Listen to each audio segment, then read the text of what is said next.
نماز قصر سے متعلقہ احادیث باب سفر میں نماز پڑھنے کا بیان۔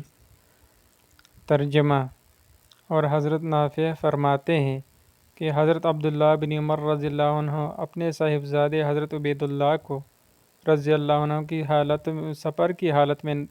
نفل پڑھتے ہوئے دیکھتے تھے اور منع نہیں کرتے تھے۔ مالک: فائدہ ہو سکتا ہے کہ حضرت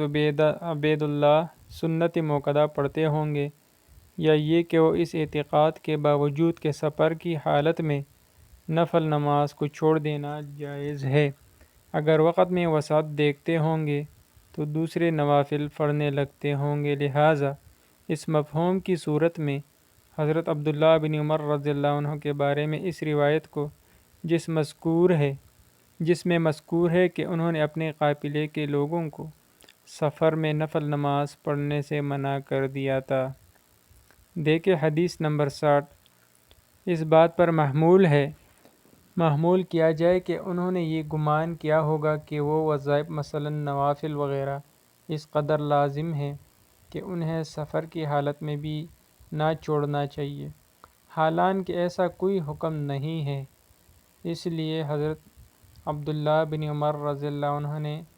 ان کو نوافل پڑھنے سے روک کر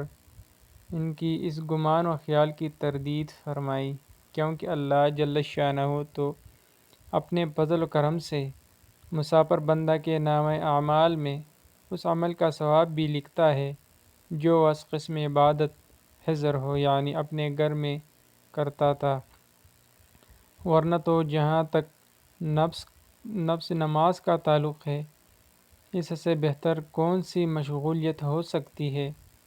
اور بغیر کسی وجہ کے اس کے پڑھنے سے کون روک سکتا ہے، جبکہ حضرت عبداللہ بن عمر رضی اللہ عنہ